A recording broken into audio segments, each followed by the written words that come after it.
Okay, all right, we're good to go. All right, so we have an hour. So we can go over what the main issue for this case was, or and we want to start out by saying what the big issue they saw in the coach's decision, or what he has to decide. Well, I found it pretty interesting that, and I've actually experienced this in high Yeah, school football, me, but the me JV too. team being better than the varsity team.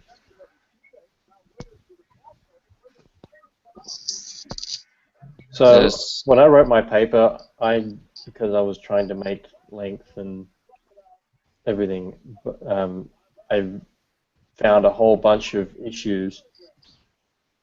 But I think the biggest issue came down to I kind of got to a root cause, and I think that was the problem that Coach P did not when he started seeing that there was a problem, he did not do a root cause analysis. Instead, he just re-examined the data that he already had, yeah, which was, well, are my calculations correct? It's like, your calculations are fine, man. It's just Yeah, you're ignoring you're ignoring 320,000 defect opportunities. You're just ignoring those, hmm and you're saying it has to be to do with this one thing. Because one thing I found in here was like saying there were 200 defect, or there were 1,600 defect opportunities, because you've got 200 strokes and you've got 8 guys. So well, the reality is probably um, there's 200 strokes, but there's also 200 there's 200 input variables. So each one of those input variables is actually a defect opportunity. So it's 200 times 200 times 8, something like 320,000.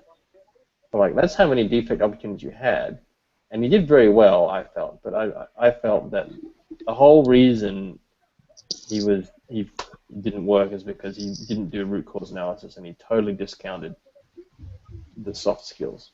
well, the thing I was thinking too, like the whole time I was reading it, because they continue to go into different statistics like the ones you just mentioned, and then how they conducted all these different objective tests on the different players and stuff. The whole time I was thinking they're completely ignoring the human psychological factor of how well they work together and how well they get along. Because, I mean, as the case shows, you can have literally the team of the best 8 people at the school on the rowing squad or the rowing crew, but it's not going to mean anything if they don't work well together.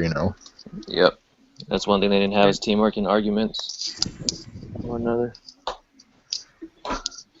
well, I've seen, like everybody's seen this. I can relate more to soccer.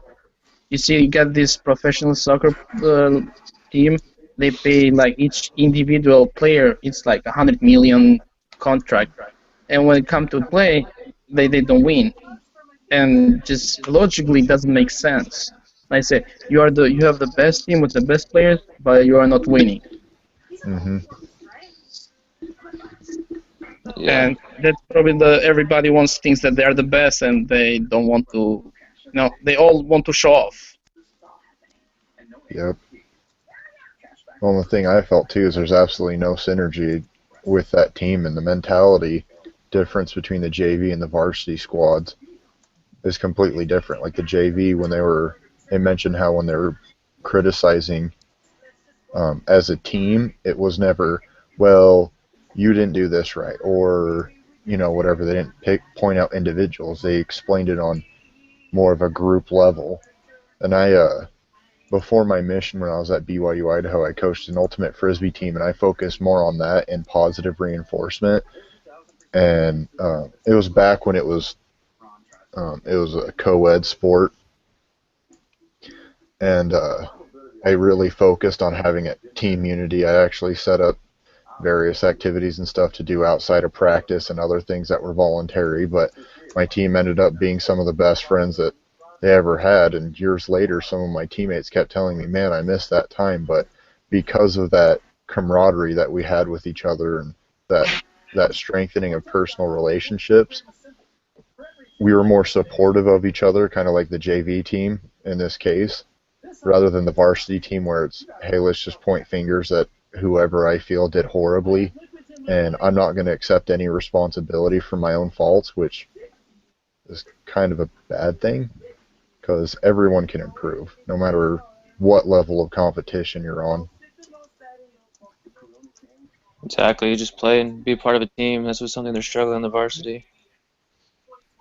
Well, that's funny too, because a lot of the varsity members seem to have the mentality of I'm the best one on the boat. Yep. And I Yep. don't remember where it was, but recently I was reading about Tiger Woods and how he did really well, and he won the Masters or some tournament. Way before anyone ever expected him to. Sorry, say it again. I said way before anyone ever expected him to. He was really young. Yep. And then he said, you know what, I want to improve my stroke, even though, he outperformed everyone's expectations and did extremely well. He took a year off to improve his stroke, came back once more, and then said, okay, well, I need to improve my stroke again, and just continued to improve himself. And, I now read that. Read that in our textbook, The Speed of Trust. Oh, that's what it was. Yeah, I think I've heard that too before, but yeah, it's yeah, that's where I read it. And I thought that was, I agree with you. That's awesome. That he would, even when he was winning, and when he was actually the champion, rather than just saying, I'm the champion. It's all about just winning. To him, it wasn't about winning. It was about improving. Mm-hmm. So then it was, and that made him even, and he even went and didn't win a few times, and didn't even went bad. Not bad, but he didn't win. He wasn't doing very well. But he didn't care about not doing well. He was just concentrating on getting used to and practicing that particular stroke and perfecting that stroke. And once he perfected it, he came back and, man, his drive is freaking awesome.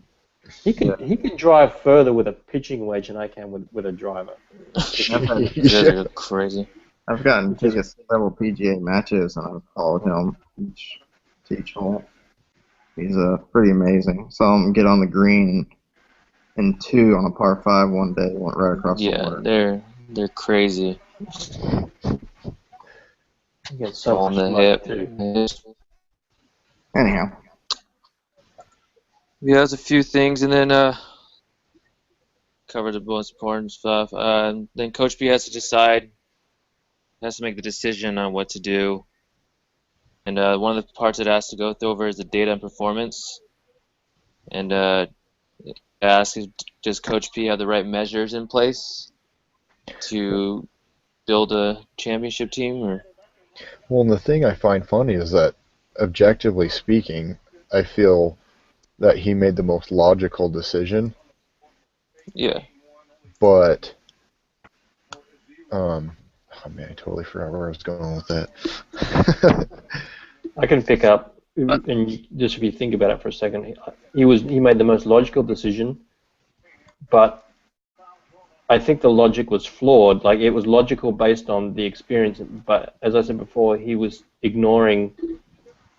focusing on strength, and he was working on, and basically he was working, physical, and how well they were able to attune to each other, and he felt they were the only 2 real ingredients that mattered. But what I felt mattered was, I agree, those things really matter, and they probably matter them. Like, if you were to do a Pareto chart, those 2 things would probably be at the top end, but they're all for nothing. Like, you can have the strongest guys in the world, but if they're not perfectly synchronized, and they don't have that teamwork, then they're gonna go slow. I don't know. Was that what you were gonna say? Well, I actually remember now. I was gonna say I found it interesting that, objectively speaking, they should have been the best. They should have performed really well, but they didn't. And then I found it funny how when they would trade 2 boat crew members between the 2 boats, that the JV boat would improve compared to just only having the JV members. And, I mean, which would kind of make sense, but then I don't remember if it said whether or not the varsity boat had improved with those JV members. But, I mean, just switching a quarter of the members on each boat improved it. And to me, that just showed that it's more, I think, one of the most effective like solutions to this problem is work more on team building and team unity on the personal level, because I mean, you look at all the objective numbers, their speed, their strength, um, the ego machine or ergo machine, I forget what it's called, but the test scores from that, all of them were the best. But you still need to have that that sense of a team, the sense of unity and closeness between the members, because as it states in there, there wasn't that the sum of I forget the phrase, but the whole is less than the sum of its parts. yeah, and usually it's supposed to be the opposite. And if you had that that closeness, it's really, I don't know. In my opinion, that's really what No, pushes them above and beyond. yeah, I feel like it's the same thing. I did the same thing, like you said, the personal level, or been through it. I was the same way in high school. That freshman year, we had like a bond with our second string team over the varsity, but we played so much better together because you know each other well, and you just. I feel like the same thing on this. There's no teamwork and trust on this. Hmm. You don't have a trust between the varsity and the JV. Doesn't really have anything to lose, so they're kind of just out there enjoying it more than working together. So that's like kind of something that leads up to is kind of what if you were in the Coach P's place, what would you guys decide to do on Like as we this mentioned, decision? I would just choose the team, the strongest team. But because I was thinking maybe just put the JV team to the national championship, but they're just gonna be eaten alive. You know, Yeah, you're competing with 100 national teams, strong competitors. You're not gonna put the Rocky team against the biggest of the nation. no. I want to That's why I kind was of like, go back to something Chris mentioned. Yeah, they were switching out the rowers. The JV team was just more adaptable. So when they got less perfect athletes in the boat, they were able to adapt to those athletes and row in better sync than the varsity team could, which is what they really needed to do.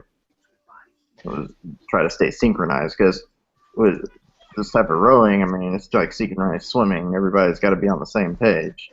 And if you have weaker players that can't catch up, sometimes it's better just to adjust down to their level. And that's what the JV team was able to do. Well, and as you were saying that, I thought of a parallel between some of the stuff we read in the Speed of Trust and the case study. They talked about how building trust can, you know, improve cost and speed and all that stuff. And it seemed to me like and it kind of mentioned it a little bit in the case, but how the JV team, they had, well, one, the strong bond, but the trust between the members, that if someone had messed up, that they would correct themselves on the next stroke, rather than everyone on the boat trying to adjust to that one misstep. They just continued with what they were doing. The other seven continued doing what they were doing, and then just trusted that that person that didn't do very well on that one particular stroke would, over the course of, you know, the next swing or whatever, Yeah. that they would improve themselves and then resync themselves with the group. And so to me that shows that there's a lot of trust, rather than like the varsity team where they'd point at each other, well, you screwed up and you're horrible and I'm carrying the whole team and whatever. That it seems to me like the JV team thought more as an entire crew, and the varsity team thought of themselves as individuals without any trust. And that is like, the main problem. And what I was thinking is like the coach should get these 8 guys together and put them in a wrestling match or go lift weights or something just to get the anger out and to get the rank. You know, you have 8 best players, but one of these will be the best of the best. So you created rank and then respect between them. So you create a leader. In that case, and most of the people gonna follow this guy.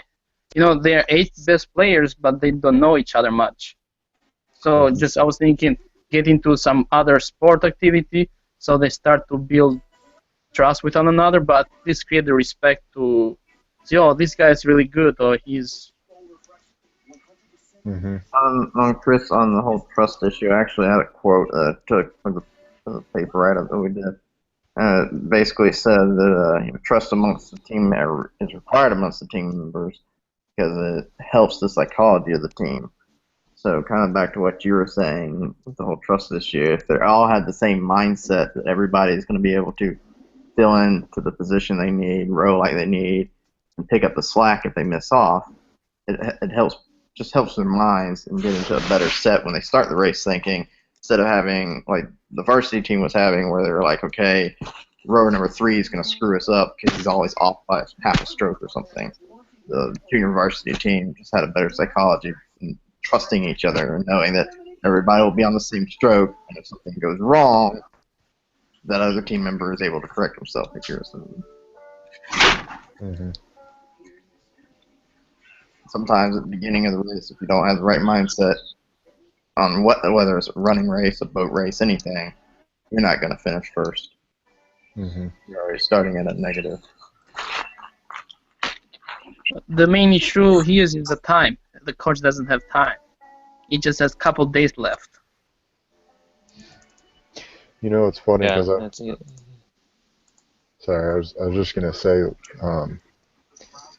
Tommy, along those lines, it totally reminded me when I was in my freshman year of, well, where I was, it was junior high, but for most high school,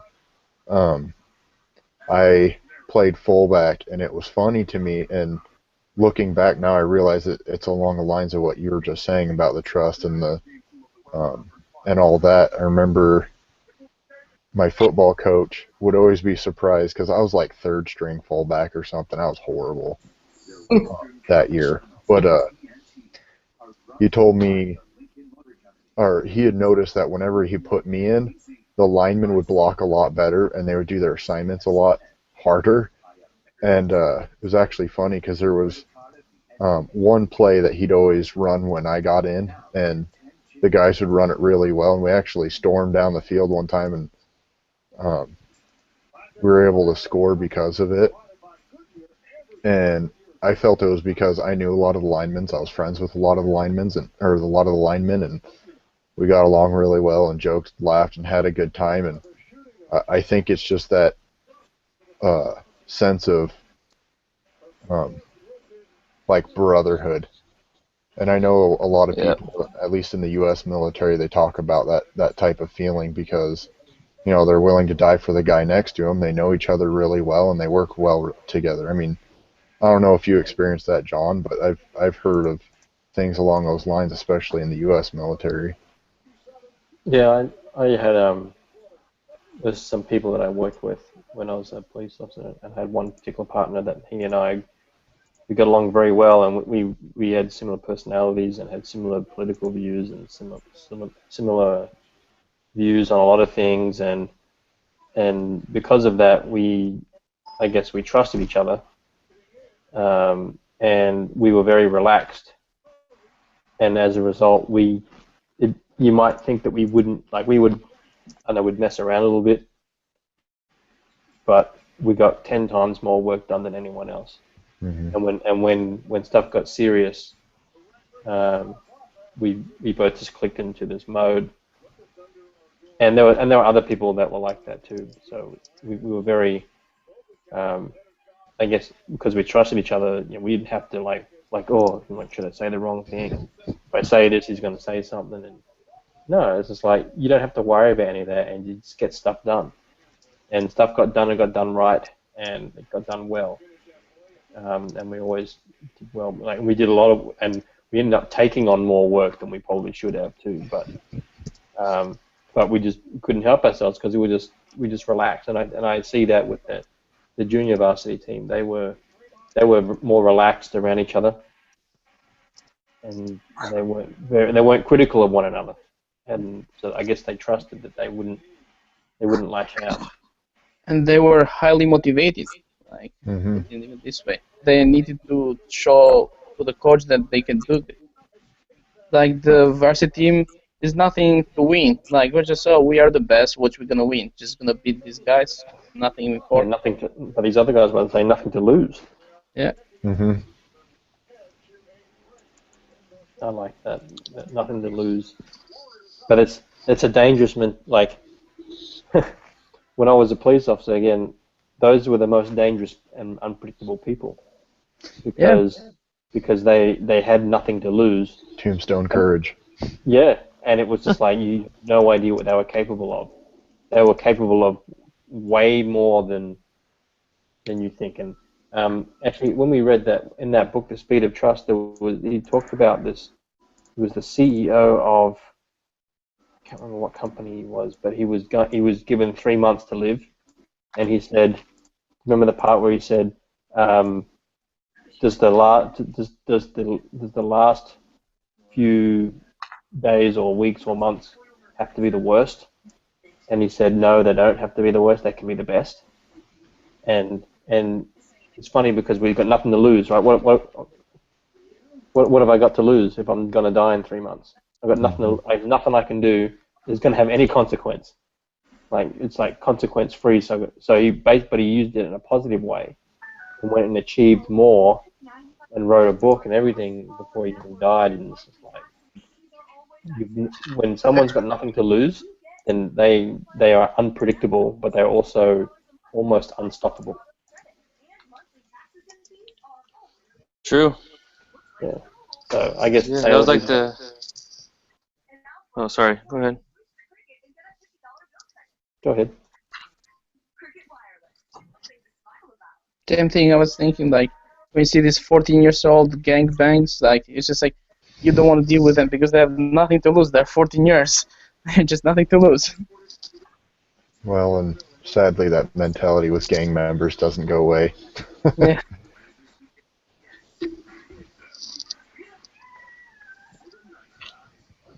That's crazy. I see two. Oh, never mind. Now it's gone. One left. I was looking and there's two icons for. Yeah, mine disconnected for a second. I had to sign or reconnect. Just dropped me a minute ago.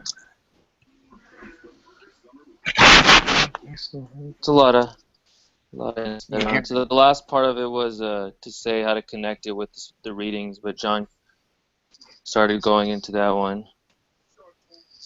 We talked about personal experience relating to this, what Coach P needs to do. He didn't say exactly what his choice was, right? Or what they were leaning towards, what he was supposed to do. It seemed to me that he was leaning toward keeping them all together, but he seemed to try to, at least to me, it seemed he was turning to them to try to help them find their own solution to their problems. Yeah. And I forgot who it was. Somebody mentioned earlier. Oh no, I think it was Elvis mentioned earlier that there wasn't really any leaders. There's no leadership, and they even mentioned that in the case study when they finally looked at subjective measures, and they found that almost all of them were disruptors, and none of them were leaders. And I think that type of, well, I shouldn't say I think. I know that type of mentality can be changed and can be improved and curtailed, but it all comes down to whether or not the individual wants it. And if you have 8 people on the boat crew that are all out for their own glory, it's not going to work. But also with groups of people like that, I feel if you get one person to take leadership and to start the process and step up and say, hey, you know what? Coach is right. We need to start working as a team. We need to start working together. This is how I'm going to improve.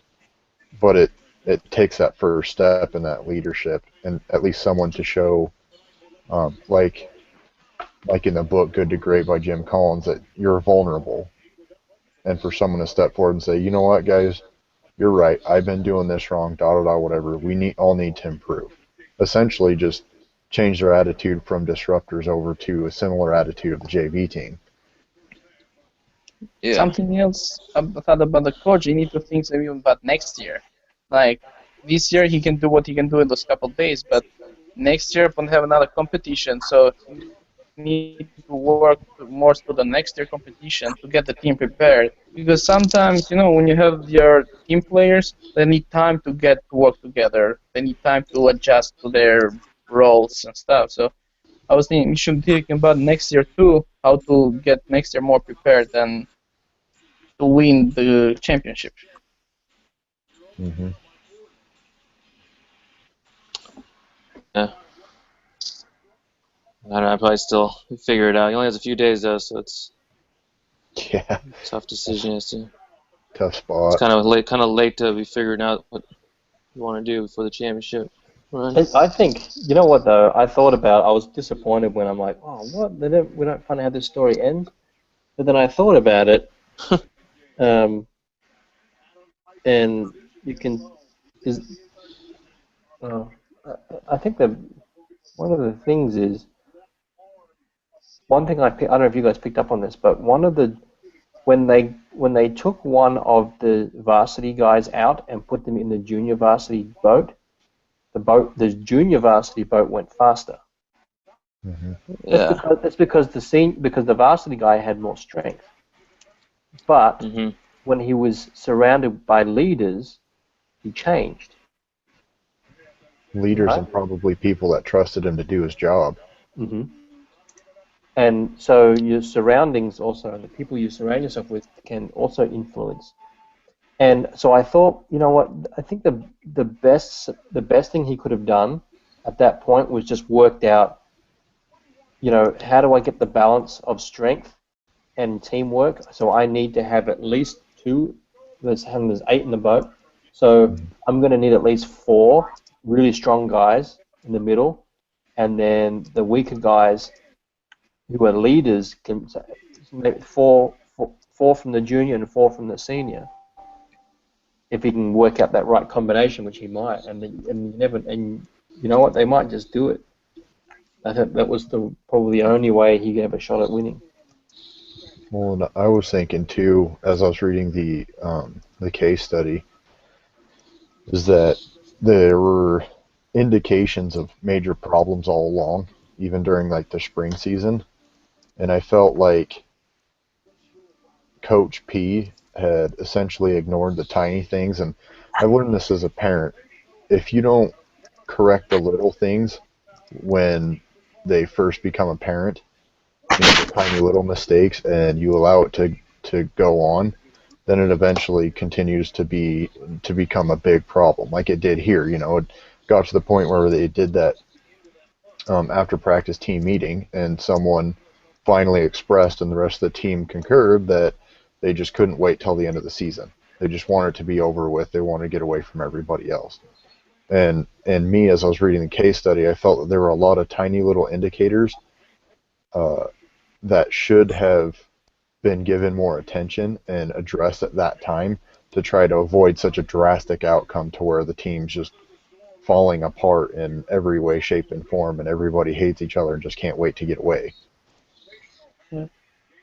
Well, I found it funny how it's like at the end of the case, it's just everybody left in different direction, getting upset. It's like a movie scene, In the movie and everything, everybody They get hated upset. each other. Don't know what They were miserable. You got one miserable person, and you put him in a room full of 7 other miserable guys. Everybody's gonna be Think about miserable. the level of misery is just going to be ridiculous. Well, They hated each other. I was saying, John, you probably experienced it because you were in law enforcement as well. Law enforcement's a very negative atmosphere, and Yeah, no, you're right. and where I am, it's densely populated. I've got gang members, I've got rapists, I've got murderers, I've got the best of the best everywhere, and then you add on top of that a bunch of officers who are negative because that's all we see all the time. And in your example, you get one negative person with 7 other negative people. They feed off each other. It's the exact opposite of what the JV team was doing. They were all feeding off each other's positive energies and positive attitudes. And the varsity team was doing the exact opposite. They were feeding off each other's negativity and making it worse. So I consider myself a relatively positive person, although I do have some negative aspects. But Everybody is. I was being really easy going on that one. Just a couple, right?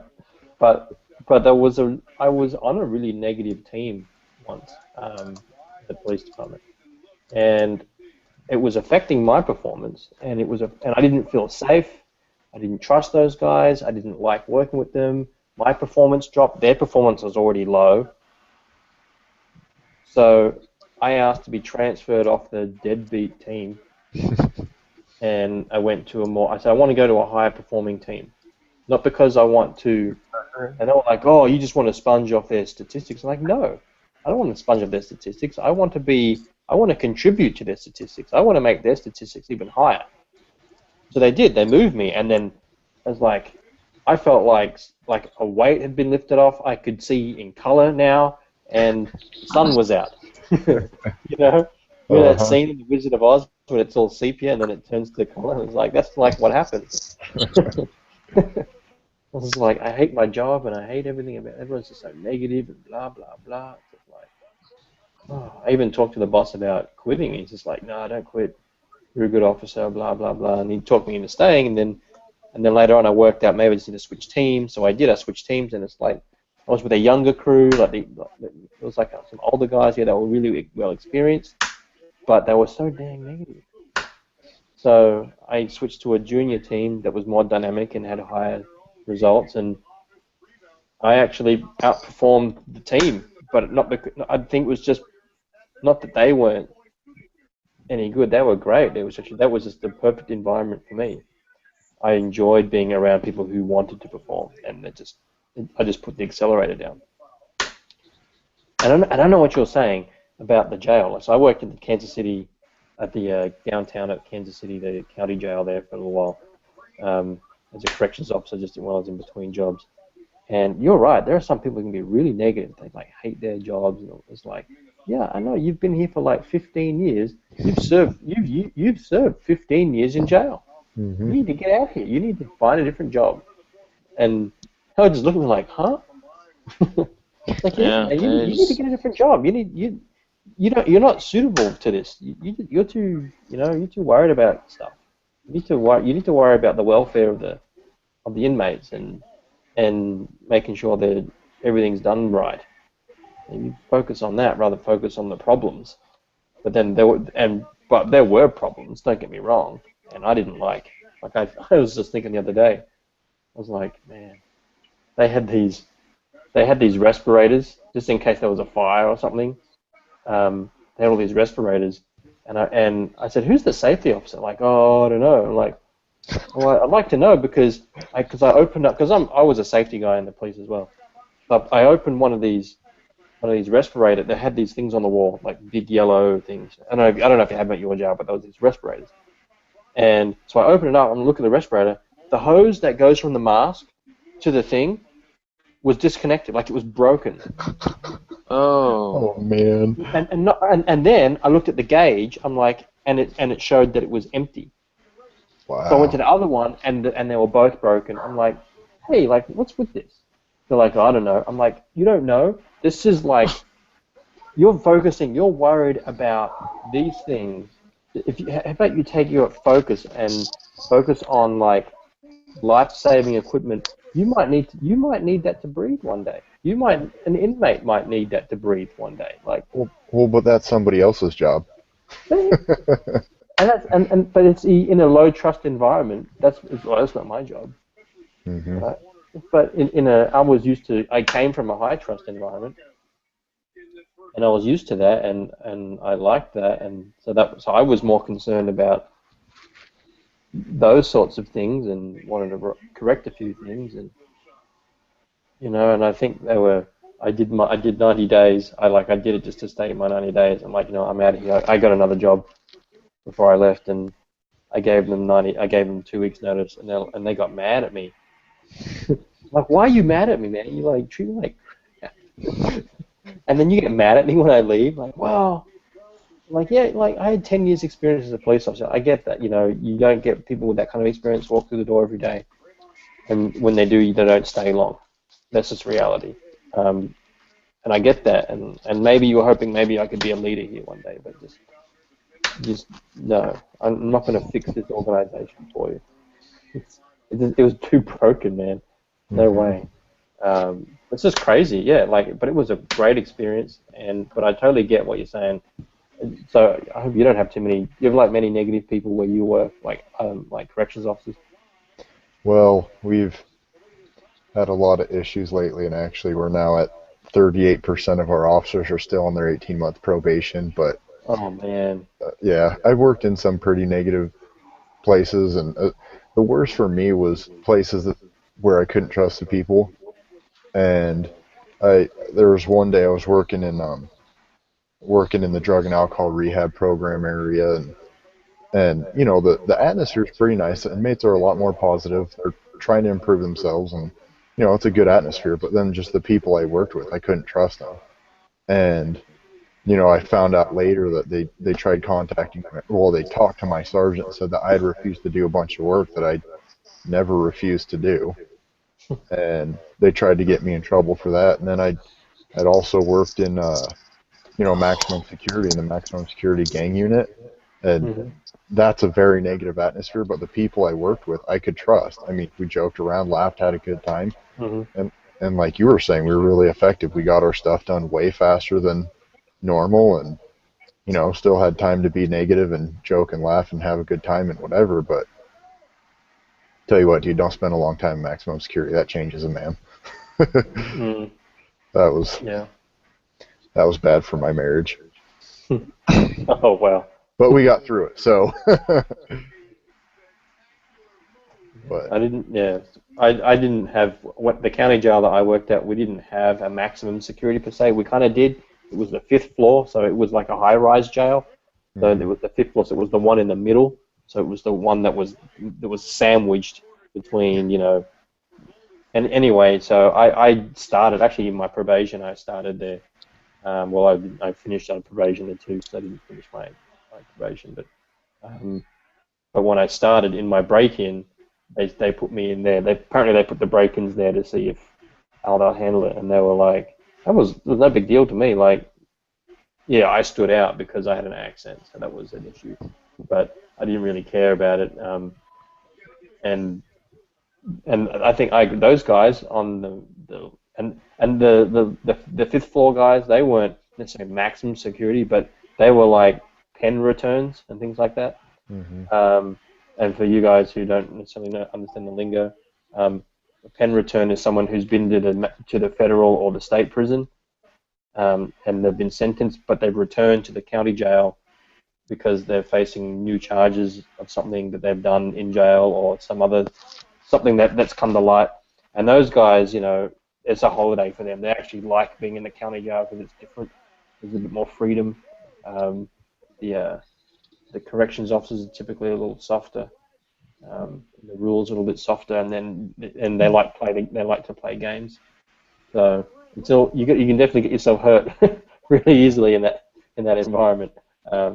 And I didn't really care for it. I didn't particularly like it at the 5th floor. I ended up on the 7th floor in the protective custody. So that's where I ended up. Yeah. Anyway. it's an interesting world. Yeah. It was interesting. It was good fun. I enjoyed it. Like, don't get me wrong, I didn't hate it. I just couldn't sustain family on the salary, things like that. So Law enforcement doesn't pay the bills. That's why at least at the state prison where I'm at, most people are military and law enforcement, or National Guard and law enforcement. Trying to make up extra dollars. Can't pay the bills off of law enforcement unless you're poor the rest of your life. Anyway, that was a fun tangent. Yeah, it was a little bit.